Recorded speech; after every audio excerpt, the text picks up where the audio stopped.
Siempre he sido el más pequeño de mis hermanos. No fui criado para grandes cosas, o eso creía.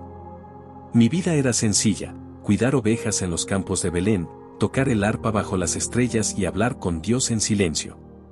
Jamás imaginé que mi historia cambiaría no solo mi destino, sino también el de toda una nación. El pueblo de Israel atravesaba tiempos difíciles. El rey Saúl, el primer monarca de nuestra historia, había sido elegido por su apariencia y fuerza, pero su corazón se apartó de Dios. Desobedeció sus mandatos y, como resultado, Dios retiró su favor de él. El profeta Samuel, el mismo hombre que había ungido a Saúl, estaba ahora en una encrucijada. Dios le ordenó buscar un nuevo rey, pero no cualquier rey, uno que fuera conforme a su corazón. Samuel llegó a Belén bajo un velo de secreto, temeroso de que Saúl descubriera su misión. Convocó a mi padre, Isaí, y a mis hermanos a un sacrificio. Uno por uno, mis hermanos mayores pasaron frente a Samuel. Todos fuertes, altos, guerreros. Pero no, Dios no los eligió. Samuel, confundido, preguntó si había otro hijo. Fue entonces cuando me llamaron del campo, sin mucha ceremonia. Yo no sabía qué esperar. Al verme, Samuel escuchó la voz de Dios: «Este es. Úngelo».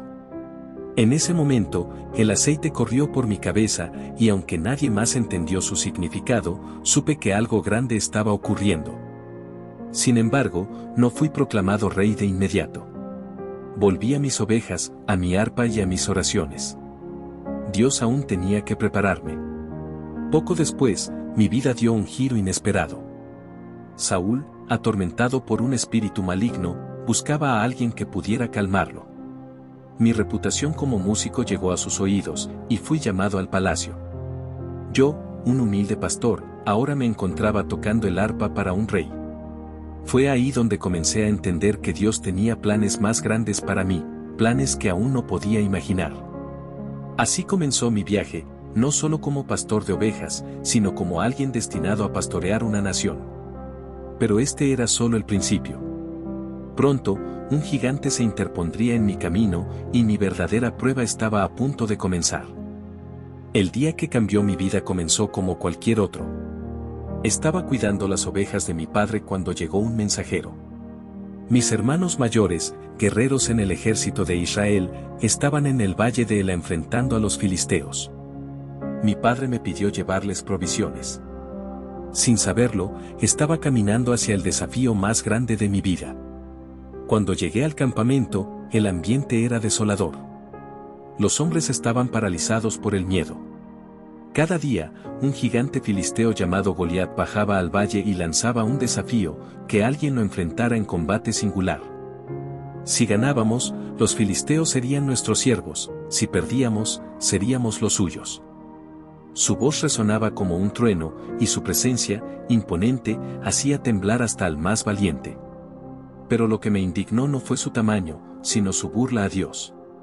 ¿Cómo permitíamos que un incircunciso desafiara al Dios viviente de Israel? No pude quedarme callado. ¿Quién es este filisteo que se atreve a desafiar a los ejércitos del Dios vivo?, pregunté. Mis palabras llegaron a oídos del rey Saúl, quien me llamó. Él dudó de mí. Era joven, sin experiencia en combate, pero le dije: «El Señor que me libró del león y del oso también me librará de este gigante». Con eso, decidí enfrentarlo. Saúl me ofreció su armadura, pero no era para mí. Mi arma no sería la espada ni la lanza, sino una simple honda y 5 piedras lisas. Pero mi verdadera fortaleza no estaba en mis manos, sino en mi fe en Dios. Al enfrentarme a Goliat, escuché sus burlas: «¿Acaso soy un perro para que vengas a mí con palos?». Mi respuesta fue clara: «Tú vienes contra mí con espada y lanza, pero yo vengo contra ti en el nombre del Señor Todopoderoso». Lancé mi piedra con precisión, y Dios guió su camino. El gigante cayó. Ese día, mi vida cambió para siempre. El pueblo me aclamó como héroe, pero esa victoria no fue mía, sino del Dios de Israel. Sin embargo, mi ascenso no estuvo exento de sombras. La envidia de Saúl comenzó a crecer, y pronto, me di cuenta de que mi camino hacia el propósito que Dios tenía para mí estaría lleno de desafíos mucho mayores. La victoria sobre Goliat no solo trajo aplausos y alabanzas, sino también una sombra que creció rápidamente, la envidia de Saúl. Al principio, el rey me tenía cerca, quizás como un símbolo de su éxito. Me dio responsabilidades militares, y Dios me concedió éxito en cada misión. Pero los cánticos del pueblo comenzaron a resonar en sus oídos como dagas. Saúl mató a miles, pero David a 10.000. Desde ese momento, el corazón de Saúl se llenó de odio hacia mí. Sin embargo, en medio de todo esto, surgió una amistad que fue como un bálsamo para mi alma. Jonatán, el hijo de Saúl, se convirtió en mi hermano del alma. Su amor y lealtad hacia mí eran inexplicables, pues sabía que yo estaba destinado a ocupar el lugar que, por derecho de sangre, podría haber sido suyo. Jonatán no solo me protegió, sino que también intercedió ante su padre para salvar mi vida. Pero ni siquiera eso pudo detener la furia de Saúl. Los días en el palacio pronto se convirtieron en una pesadilla. Saúl intentó matarme con su lanza más de una vez. Finalmente, entendí que mi vida estaba en peligro y tuve que huir. Pasé de ser el héroe de Israel a convertirme en un fugitivo. Pero incluso en mi huida, Dios no me dejó solo. Poco a poco, hombres descontentos, perseguidos y endeudados comenzaron a unirse a mí. Se convirtieron en mi familia, un ejército de marginados que me seguían porque creían en el propósito que Dios tenía para mí.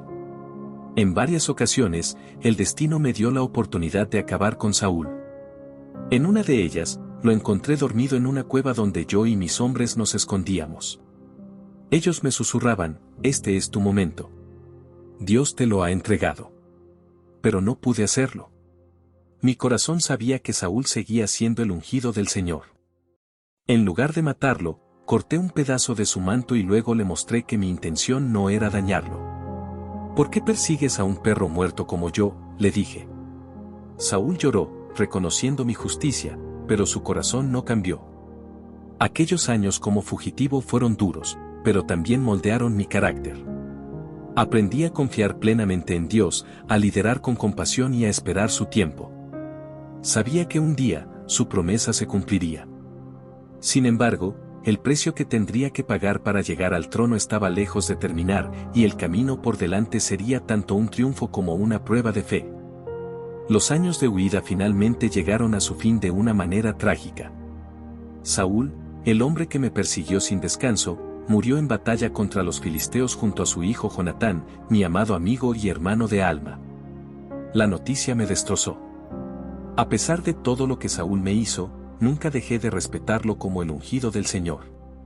Compuse un cántico fúnebre en su honor, lamentando su caída y la pérdida de Jonatán. Pero con su muerte, una nueva etapa en mi vida estaba a punto de comenzar. El pueblo de Judá me proclamó su rey, pero no fue una coronación pacífica. Durante años, las tribus de Israel permanecieron divididas, algunas todavía fieles a la casa de Saúl. Pero Dios estaba conmigo, y poco a poco, unifiqué a la nación bajo mi liderazgo. Finalmente, todas las tribus me reconocieron como su rey. En ese momento, no era solo el pastor convertido en guerrero, sino también el líder de todo Israel. Mi primera gran acción como rey fue conquistar Jerusalén, la ciudad que se convertiría en el corazón de nuestra nación. A partir de ese momento, Jerusalén no era solo un centro político, sino también espiritual. Para demostrarlo, organicé el traslado del Arca de la Alianza a la ciudad. Fue una celebración como ninguna otra, con cantos, danzas y adoración. Incluso yo, el rey, no pude contenerme y dancé con todo mi ser delante del Señor. Ese día, sentí la presencia de Dios como nunca antes. En medio de mi reinado, Dios me hizo un pacto que cambiaría mi vida y la de mi descendencia para siempre. A través del profeta Natán, me prometió que de mi linaje vendría un reino eterno. Aunque yo había soñado construir un templo para Dios, Él me dijo que no sería yo quien lo hiciera, sino mi hijo. Pero su promesa trascendió mi tiempo, de mi linaje vendría el Salvador del mundo. Mi corazón rebosaba de gratitud. Yo, un pastorcillo de Belén, ahora era el instrumento de Dios para traer bendición a generaciones futuras. Sin embargo, mi reinado no sería perfecto. La próxima etapa de mi vida pondría a prueba mi corazón como nunca antes, cuando los errores y las consecuencias de mis decisiones se convirtieran en una sombra sobre mi reinado. Aunque Dios me había llevado a grandes alturas, también enfrenté momentos oscuros que me recordaron mi humanidad y mi necesidad de su misericordia. Uno de esos momentos comenzó una tarde, mientras paseaba por la azotea de mi palacio. Desde allí vi a Betsabé, una mujer hermosa, bañándose. La codicia y el deseo se apoderaron de mi corazón. A pesar de saber que era la esposa de Urías, uno de mis soldados más leales, la mandé a llamar. Lo que comenzó como una mirada terminó en un pecado que marcaría mi vida para siempre. Cuando Betsabé quedó embarazada, intenté ocultar mi falta. Llamé a Urías desde el campo de batalla con la esperanza de que pasara la noche con su esposa y así nadie sospechara. Pero Urías, siendo un hombre íntegro, se negó, diciendo que no podía disfrutar de comodidades mientras sus compañeros sufrían en el frente. Mi plan había fracasado, y en mi desesperación, tomé una decisión terrible: ordené que Urías fuera enviado al frente de batalla, donde seguramente moriría. Y así fue.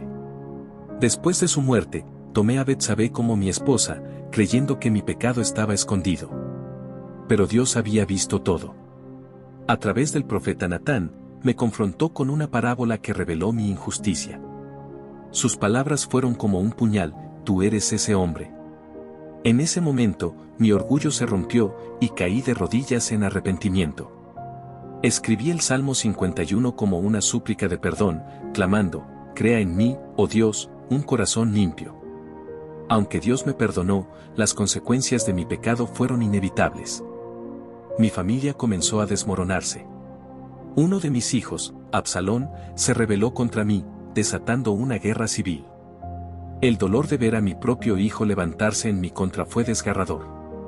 Aunque la rebelión fue sofocada, la pérdida de Absalón dejó una herida profunda en mi corazón. En mis últimos años, me dediqué a preparar a mi hijo Salomón para el trono. Dios me dejó claro que Salomón sería quien construiría el templo que yo había soñado. Antes de morir, vi cómo mi reino, a pesar de las tormentas, estaba asegurado en manos de mi hijo. Mi vida fue un reflejo de altos y bajos, de victorias y fracasos, pero sobre todo, de la gracia de un Dios que nunca me abandonó.